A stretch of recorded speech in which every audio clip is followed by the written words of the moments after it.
All right, guys, woo! We got some pork product on the board. We're going with carnitas, so come right back because we're gonna prove once more that it's not gourmet, it just tastes that way.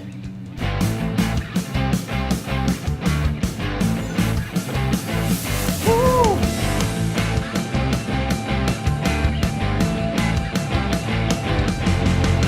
Keep it paleo. We're gonna start off with 5 pounds of pork, and this one was actually labeled carnitas. What you're looking for is a dark meat that has kind of marbled fat. Don't use pork loin, go with something more like cushion or shoulder. You'll be set, right? So 5 pounds. We'll start by putting half of them in the crock, about a tablespoon of salt, and then the other half, and maybe 1 more tablespoon of salt, just like that. There I've got 10 cloves of garlic. I'm just gonna bash that with my hand.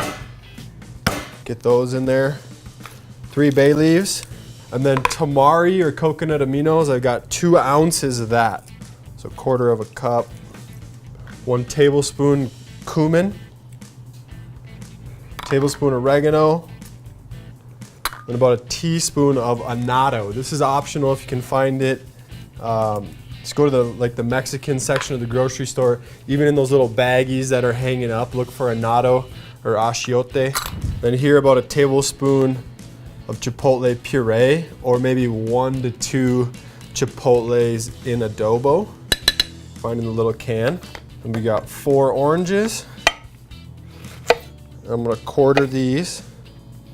When we portion this out, we'll get 8 portions, around 2 cups each. I'll put 2 orange wedges in each portion. Does that make sense? 16 of them here, 8, 2, right? 16 divided by 8 is 2 last time I checked. I've been doing a lot of math with the bro at home. 1 quart of water. And if you're cooking it overnight and the smell kind of prevents you from sleeping, just cook it in the garage, right? That's one of my culinary ninja tips. So here we go, 12 hours on high, and we'll show you how it looks. You guys, the carnitas are done and it's smelling good. Let's take a look. Good citrus aroma coming off here, and as we get down, you can see that this pork is just falling right apart. Beautiful, just like we want it. How are we gonna serve this up? You can portion it out into pint containers and freeze it. I'll show you how we'll do it if we're gonna eat it right now. And then I've got some red onion here. Couple sprigs of cilantro, and then serve it up with a plate of paleo tortillas. You see that? Super simple. All right, there we have it. It's our slow cooker carnitas, the next edition in our It's Not Gourmet Bro series. So get out there, give this one a try, get your meals prepped for the week, and at all opportunities, do your best to keep it paleo.